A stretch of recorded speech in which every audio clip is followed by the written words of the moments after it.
very warm welcome to Jhalak, a series of weekly current affairs by Disha Publication. I am सारा त्यागी और इस video में हम एक झलक डालेंगे पिछले हफ्ते की महत्वपूर्ण खबरों पर जो आपके एग्जाम पॉइंट ऑफ व्यू से बहुत इंपॉर्टेंट हो जाती हैं।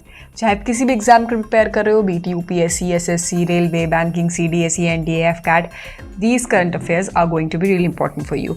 और अगर आपको इनका कंपाइलेशन चाहिए then you can go and check out our quarterly compilation magazine. The link is provided to you in the description box. That's a very useful magazine along with practice questions, essays on recent reports and everything. Very useful for your exam preparations. Along with that, इस video का जो PDF link है वो आपको हमारे Telegram channel पर मिल जाएगा। Telegram channel के सभी लिंक्स आपको डिस्क्रिप्शन बॉक्स में मिल जाएंगे। Please go and join our Telegram channel because वहाँ पे हम लोग रेगुलर अपडेट्स देते हैं, रेगुलर डिस्काउंट जो चल रहे होते हैं हमारी किताबों पे, न्यू लॉन्च जो हुई हैं किताबें हर एग्ज़ाम से रिलेटेड, हर गवर्नमेंट एग्ज़ाम से रिलेटेड, सभी आपको वहाँ पे टेलीग्राम चैनल पर मिल जाएंगी। So please go and join them. चलिए शुरुआत करते हैं अपने फर्स्ट सेगमेंट से of the week, which is people in news. The first person who is in news is Ashwani KP. Ashwani KP has become the first Indian to be appointed as independent expert on racism in UNHRC. United Nations Human Rights Council में first Asian and Indian women बनी है ये। Women ही नहीं, सिर्फ first Asian and Indian who has, she's an independent expert on racism and related intolerance. ठीक है, racism और उससे रिलेटेड जो भी इंटॉलरेंस होता है उस काउंसिल की एक पार्ट बनी है। ठीक है, एंड रिसेंटली जनेवा में अक्टूबर 7 को हमने देखा था कि UNHRC का सेशन हुआ था और जो अश्वनी जी हैं वो UNHRC स्पेशल रिपोर्टर के रूप में जनेवा में 6 साल के लिए अपॉइंट हुई हैं from 1 November. Okay, she is the first Asian as well as first Indian to be appointed for the post. That is why this person is important. अगले न्यूज़ की तरफ बढ़ते हैं, देखते हैं अगला पर्सन कौन है। Sangeeta Verma. The government of India she has appointed Sangeeta Verma as the acting chairperson of the competition commission of India, CCI जिसे कहते हैं हम। ठीक है, इससे पहले जो है अशोक कुमार गुप्ता जी थे जिनका टेन्योर ख़त्म हो रहा था और अब बन जाएंगी संगीता वर्मा। ये आपको याद रखना है, एग्जाम पॉइंट ऑफ व्यू से बहुत इंपॉर्टेंट हो जाता है कॉम्पिटिशन कमीशन ऑफ इंडिया।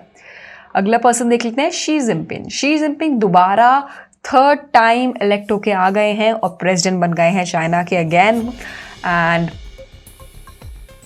इन्होंने हिस्ट्री में अपना नाम दर्ज कर लिया because he was the first leader ruling the communist party, after parties founder Mao Zedong जो थे उन्होंने री इलेक्ट किया था तीसरी बार और अब शी जिनपिंग जो है थर्ड टाइम इलेक्ट होकर आए हैं, which makes him a very very powerful leader of the country. ठीक है, इससे पहले जो है अगर इनके टेन्योर की बात करें तो ये जनरल सेक्रेटरी रहे हैं कम्युनिस्ट पार्टी के for 3-5 year tenure by the new 7 member standing committee, और तीसरी बार इलेक्ट होकर आए हैं इसलिए इम्पॉर्टेंट है।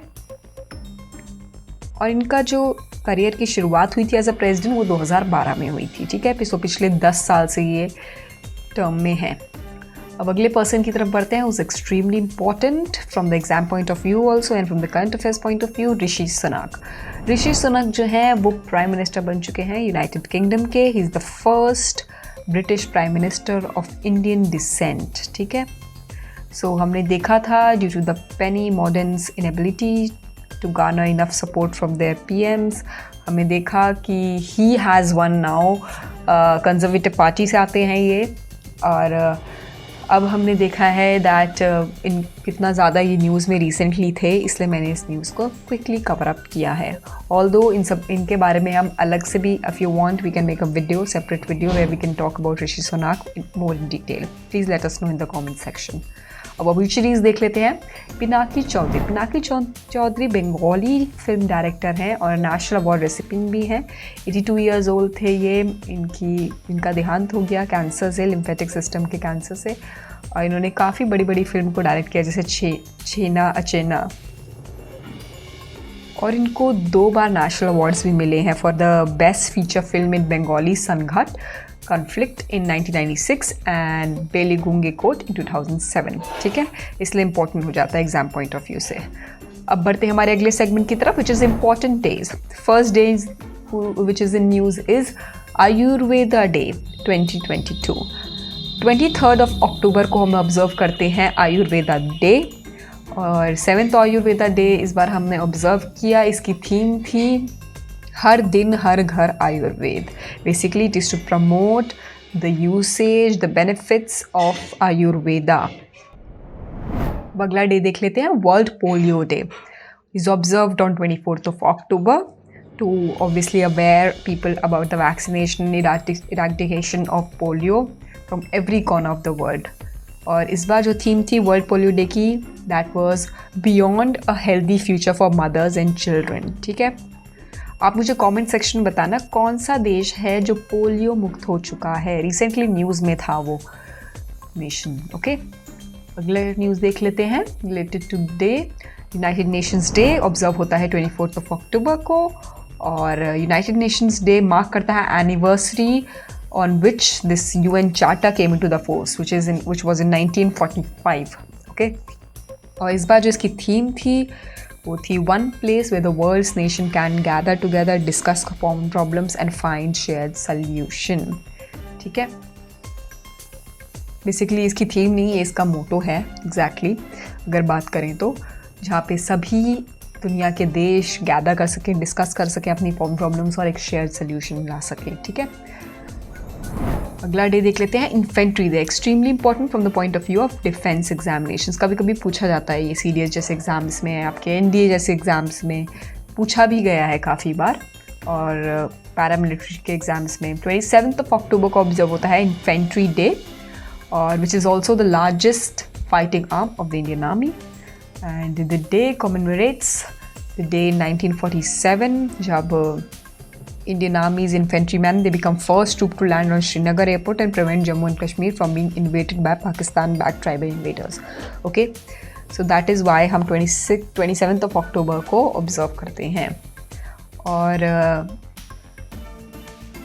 इस ऑपरेशन के जब हम बात करते हैं तब लेफ्टिनेंट कर्नल देवन रंजीत राय जो थे सिख रेजिमेंट के थे, he played an important role in stopping Pakistani invaders and he was martyred in Baramulla area of Jammu and Kashmir. और लेफ्टिनेंट राय जो है, he was the first commanding officer to be killed in the independent India also, जिनको वहाँ वीर चक्र भी मिला था बाद में। ठीक है, ये थोड़ी सी इन्फॉर्मेशन मैंने आपको एक्स्ट्रा दे दी है।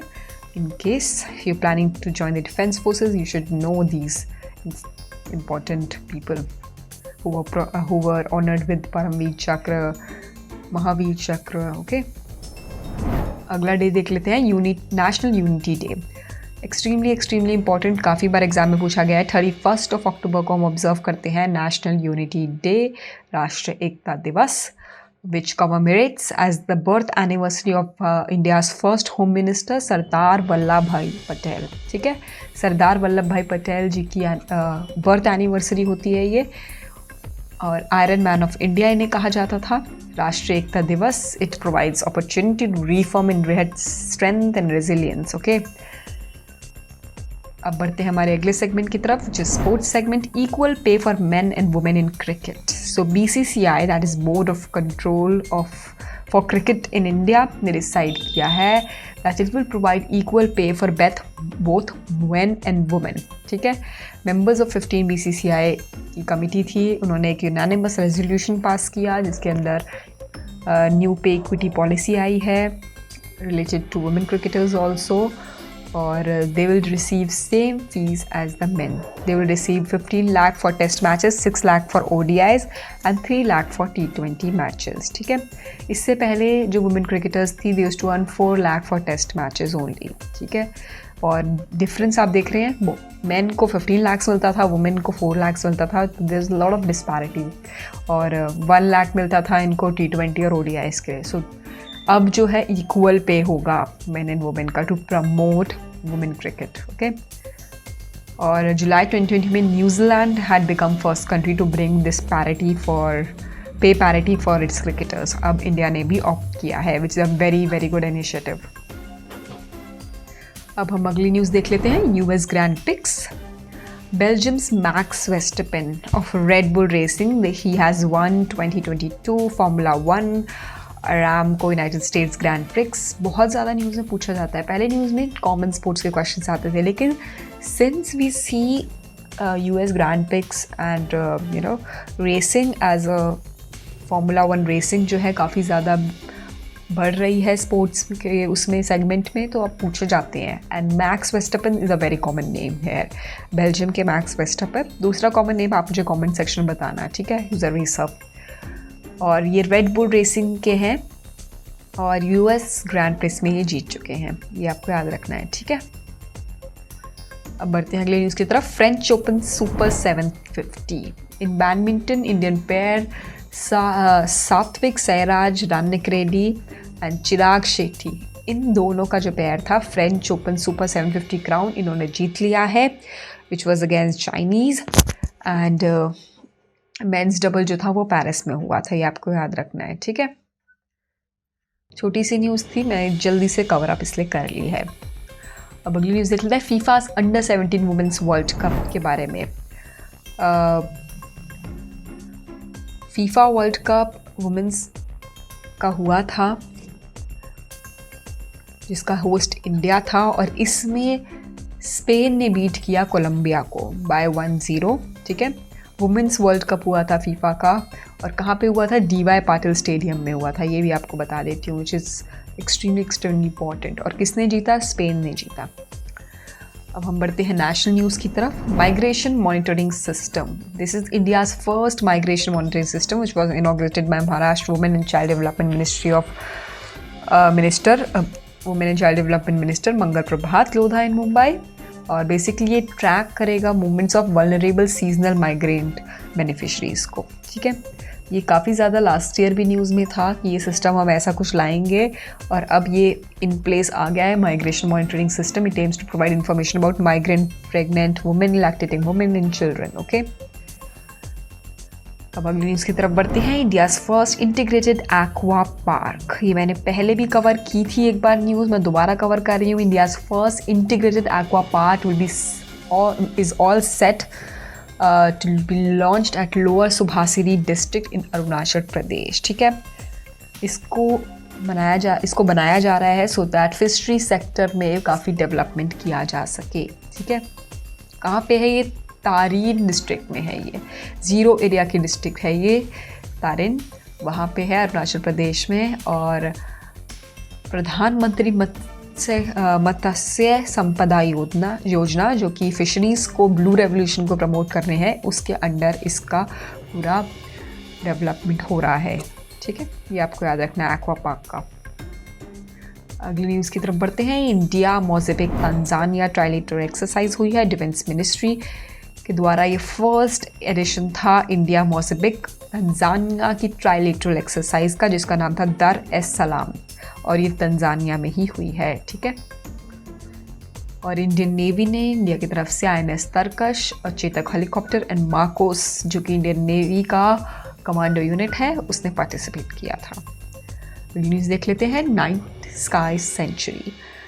Sky sanctuary lieutenant governor of Ladakh जो हैं, उन्होंने इनॉग्रेट की है फर्स्ट डार्क स्काई रिजर्व और नाइट स्काई सेंचुरी। कहाँ पे? चकथांग वाइल्ड लाइफ सेंचुरी में 31 अक्टूबर को इन्होंने इनॉग्रेट की थी ये लद्दाख में, okay. And it is the highest located sites for optical infrared and gamma ray telescopes. तो this is again going to be a tourist attraction, because ये इंडिया इंस्टीट्यूट ऑफ एस्ट्रोफिजिक्स के साथ बनाई गई है और हाईएस्ट है। और यहाँ से ये जो एक ऑब्जर्वेटरी सॉर्ट ऑफ है, यहाँ से you can it is a project which aims to work towards preservation of night sky, unwanted lights, pollution and illumination, which is a serious threat to scientific observations and natural sky conditions, okay.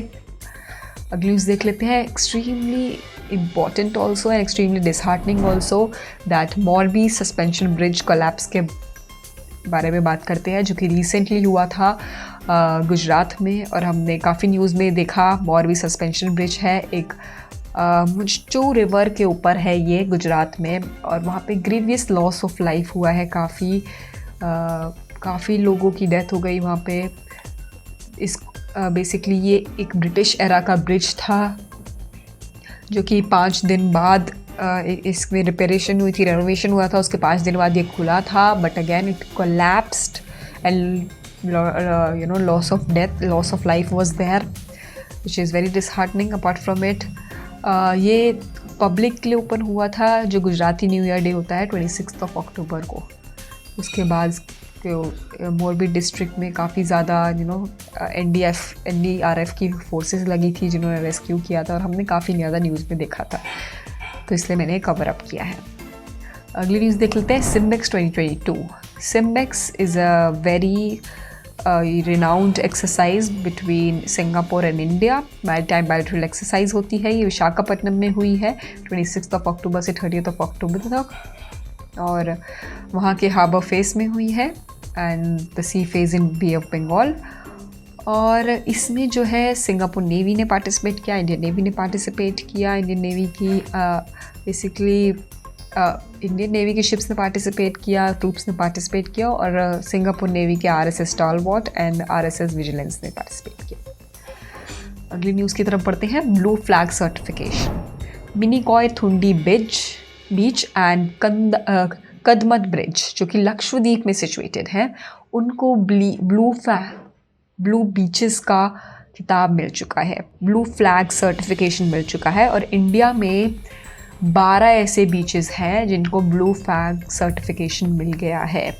मैं इन सब के नाम आपको यहाँ पे दिखा देती हूँ, ये आपकी स्क्रीन पे इनके नाम आ रहे हैं। शिवराजपुर, घोघलू, कसारकोड कर्नाटका में है, गुजरात में है, तमिलनाडु में है, केरला में है, आंध्र प्रदेश, उड़ीसा, तमिलनाडु में, पुडुचेरी में, ठीक है, अंडमान निकोबार आइलैंड्स में भी है। सो 12 ऐसे बीचेस हैं जिनको ब्लू फ्लैग सर्टिफिकेशन मिला है, ठीक है। और गोल्डन बीच जो पुरी में है, it is the first beach from Asia to receive blue flag certification. अब हम बढ़ते हैं हमारी अगली न्यूज़ की तरफ, विच इज़ NAVIC। NAVIC क्या है? NAVIC Indian space research organisation का रिसेंटली प्लान्ड एक प्रोजेक्ट है to expand navigation with Indian constellation, ठीक है। Basically it is sought government's permission to launch 12 additional satellites in the medium earth orbit for the purpose of navigation, ठीक है। इसका नाम है नाविक। काफ़ी बार एग्जाम में ऐसे पूछा जाता है व्हाट इज़ नाविक।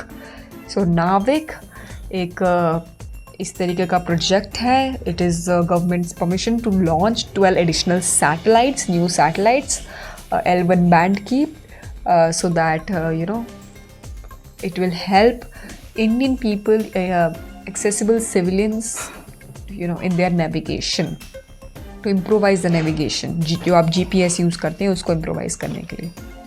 और हम बढ़ते हैं हमारे अगले सेगमेंट की तरफ, which is international affairs. Virus spillover risk. A new research article titled as viral spillover risk increases with climate change in high Arctic lakes sediments was released recently. ये किसकी बात करता है? यह जो आर्टिकल है, it talks about basically a viral spillover. It occurs when viruses come over several barriers to infect new hosts from reservoir host, ठीक है। ग्लोबल वार्मिंग के चलते ग्लेशियर्स मेल्टिंग की बहुत हायर पॉसिबिलिटी होती है, जिसमें आइस ट्रैप, जो कि वायरसेस होते हैं वो और बैक्टीरियाज होते हैं, वो आइस ट्रैप हो जाते हैं और वो न्यू होस्ट क्रिएट कर लेते हैं, जिसका स्पिल ओवर का रिस्क होता है, क्योंकि अल्टीमेटली वो पिघलेंगे और फिर वो पैथोजेंस जो है वो ह्यूमंस में इन्फ्लुएंजा, इबोला, कोरोना वायरस, ये सब लेके आएंगे। अब बढ़ते हैं अगली न्यूज़ की तरफ। साइक्लोन सितरंग रिसेंटली हिट हुआ था low lying parts of Bangladesh में। It killed over 9 people and वहाँ की डिस्ट्रिक्ट जैसे बारगुला, नारायल, ये सब वहाँ पे काफ़ी ज़्यादा हिट हुई थी। तो एग्ज़ाम में पूछा जा सकता है कि साइक्लोन सितरंग कहाँ पे हिट हुआ था, तो बांग्लादेश में हिट हुआ था, ये आपको याद रखना है। असम, अरुणाचल प्रदेश, मेघालय, मिज़ोरम, त्रिपुरा के भी कुछ एरियाज़ थे जहाँ पे इसकी वजह से हैवी रेनफॉल भी हुई थी। अब अगली न्यूज़ की तरफ बढ़ते हैं। FATF haves black listed Myanmar. Money laundering and terror financing का जो ये वॉचडॉग है FATF, financial action task force जिसे हम कहते हैं, इसने म्यांमार को ब्लैक लिस्ट कर दिया है because to apply basically enhanced due diligence to business relations and transactions in Myanmar. So it means जब कोई country blacklist होती है, means वहाँ पे कुछ ना कुछ वीक है it identifies nations as weak in anti-money laundering and counter-terrorist funding regulatory frameworks. So that is why FATF ने इसे ब्लैक लिस्ट किया है. सो एग्ज़ाम में पूछा जा सकता है 4 एग्जाम्पल्स देके कि किसको ब्लैक लिस्ट किया है, जिसमें पाकिस्तान भी एक एग्जाम्पल हो सकता है, but Pakistan is not black listed. It was grey listed but again उससे अब ग्रे लिस्ट हट गया है वो ग्रे लिस्ट से भी. सो आपको याद रखना है म्यांमार को ब्लैक लिस्ट किया है. अब अगली न्यूज़ की तरफ बढ़ते हैं. Dirty bomb. मैं आपको यूजुअली हर हफ्ते आई यूजुअली शेयर दैट एक कुछ फ्रेजेस या कुछ वर्ड्स होते हैं न्यूज़ में. So this is one of it. जो Kremlin repeated its claim that Ukraine plans to use radioactive dirty bomb, warning the West it was dangerous to dismiss Moscow's position. Okay. तो बीच में बहुत ज़्यादा एक hype हो गई थी that Russia might use dirty bombs and it might use basically radioactive devices to counter Ukraine. So इसलिए ये जो एक radioactive dirty bomb करके एक वर्ड जो है सामने आया था. Ukraine and its western allies have denied the claims to contest that Russia facing setbacks on battlefield might itself try to denote a dirty bomb. ठीक है, which uses explosive to scatter radioactive waste to show terror. ठीक है. सो और हमने देखा है कि India का जो स्टैंड है बोथ यूक्रेन और उसकी तरफ डिप्लोमेसी डायलॉग हम बहुत डिप्लोमेटिकली इस चीज़ को रिजॉल्व कर रहे हैं और कोशिश कर रहे हैं कि जो कॉन्फ्लिक्ट है वो भी रिजॉल्व हो जाए सून एज पॉसिबल. अगली न्यूज़ की तरफ बढ़ते हैं. मेयर एरिक एडम्स ने अनाउंस किया है दैट न्यूयॉर्क में 2023 में Diwali will be declared as a public holiday. ठीक है, from next year 2023 से. And New York Assembly member है Jennifer Raj Kumar who has introduced legislation to recognize Diwali as a holiday. ठीक है. अब अगली न्यूज़ की तरफ बढ़ते हैं. COP27 of UNFCCC United Nations Climate Change Conference COP27 होने वाली है 6 नवंबर से 18 नवंबर तक. हम इसके बारे में अलग से एक वीडियो भी बनाएंगे, but since it is it will be held in Africa and वहाँ पे इट रोटेट बेसिकली. इसकी जो कॉप के प्रेसिडेंसी होती है वो 5 UN रीजन्स में रोटेट होती है. Africa, Asia, Latin America and Caribbean, central and eastern Europes and western Europes others. So इस बार जो है वो अफ्रीका में होने वाली है. So we'll see. Government of Egypt जो है उसे होस्ट करेंगे COP27 को at Sharm el Sheikh. So we'll see that what will be the main highlights from it. We'll make another video for it. Okay. UNSC counter terrorism committee. जो ये UNSC की counter terrorism committee है set to be held in India. ठीक है, अक्टूबर 28 से 29 को observe होएगी Mumbai and Delhi में. ठीक है. और इट वॉज स्टैब्ड. मैं आपको भी बता दूँ UNSC काउंटर टेररिज्म कमिटी जो है 2001 में 9/11 अटैक्स जब हुए थे US में, उसके बाद ये बनाई गई थी, ये वाली कमिटी बनाई गई थी. और 15 मेंबर कमिटी है. It implements UN resolution for obligating member states for criminalise support for terrorist activities. Okay. बढ़ते हैं हमारी अगली न्यूज़ की तरफ. 2022 Sakharov Freedom Prize. European Parliament was awarded the people of Ukraine its annual Sakharov Prize for freedom of thoughts to honor their fight against Russia's invasion. ठीक है, ये price money था 50,000 euros का. ठीक है, which was distributed amongst Ukraine's civil society. और Sakharov Prize for Freedom of Thought ये हर साल यूरोपियन पार्लियामेंट देती है. इस साल ये यूक्रेन के सिविल सोसाइटी को मिला है, which is extremely important from the exam point of view. और it defends human rights and fundamental freedoms. अब हमारे अगले सेगमेंट और लास्ट सेगमेंट को देख लेते हैं. Reports and rankings. 2022 forest declaration assessment. It was recently published and it talks about 2021 deforestation rates, which has declined by 6.3% as compared to 2018 and 20 baseline. Okay, which is a good news. And 2021 में जो Brazil था, it was the largest contributor towards for deforestation in the world. It recorded a 3% increase in deforestation, which is concerning for the Brazil. और global tree cover जो है वो increase हो गया है 130.9 मिलियन हेक्टर्स ऑफ की तरफ इन लास्ट 20 ईयर्स. ओके, ये आपको याद रखना है. और जो most significant increases was seen in Russia, Canada, US, Brazil and China. So India is still lagging behind. अब अगली न्यूज़ देख लेते हैं. Global TB report 2022. Global TB report was recently published by World Health Organization. It provides a comprehensive assessment of the tuberculosis epidemic and progress of countries, preventing diagnosis and treating diseases on the global and regional levels. Okay. ये बताती है कि 10.6 million people fell ill because of tuberculosis in 2021 और इसमें 4.5% women थी.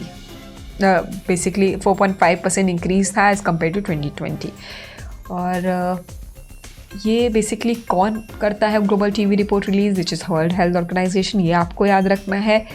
और since ये वाली जो रिपोर्ट्स एंड रैंकिंग्स होती हैं ये आपके जो वैसे जो सब्जेक्टिव एग्ज़ाम्स होते हैं जहाँ पे आपको यूज़ करनी होती है चीज़ें, वहाँ पे आप इन सब मैटर को यूज़ कर सकते हैं.